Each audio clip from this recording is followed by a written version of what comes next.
Hi, my name is Riley Johnson, and I have been given the impossible task of introducing the Regan Lewis.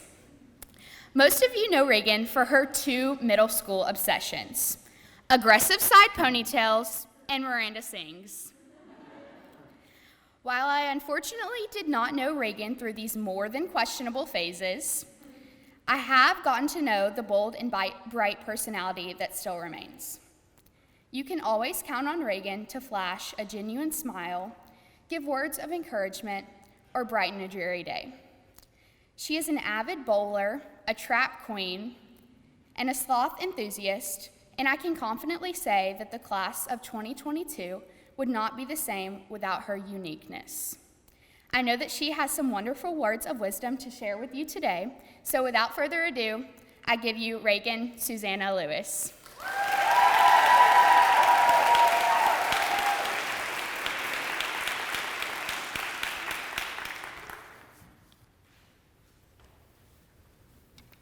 I was in lower school, probably 3rd or 4th grade, when my dad decided to take me and my best friend Rowan to our first haunted house.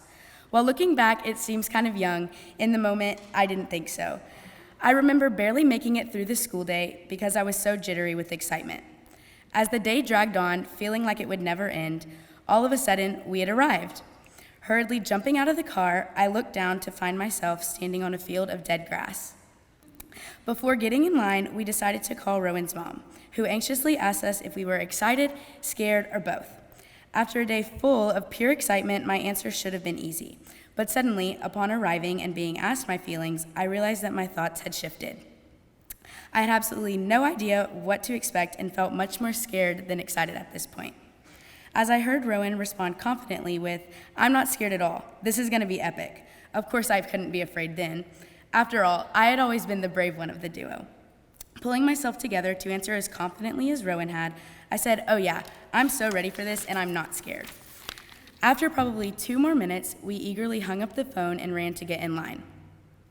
As people in scary masks with fake weapons crept down the long line of thrill seekers, I started thinking that my dad should have bought the Sky Zone tickets instead of ones for this haunted house.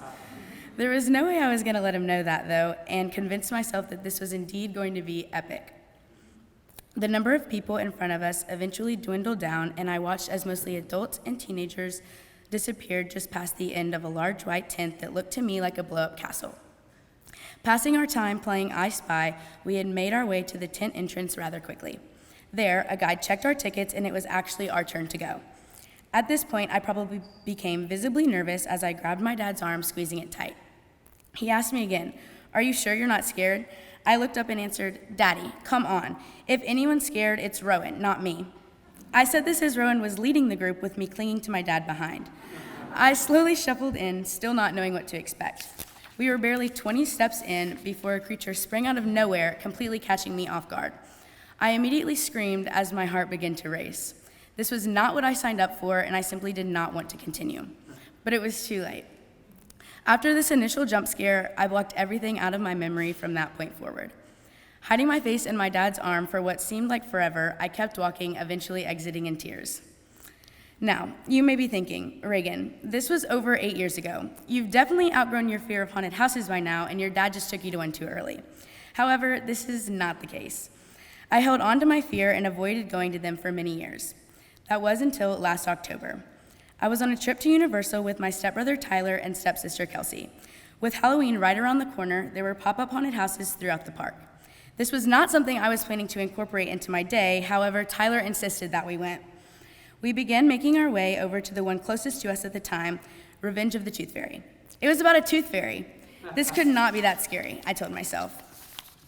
As we waited in line, signs around us read warnings that it may be too intense for children and is not recommended for anyone under 13. Comparing my fright level to a 13-year-old, I was not feeling very confident. Since it was mid-COVID, there were clear screens offering an extra barrier of separation between me and the fairy tale demons. However, my experience was still the same.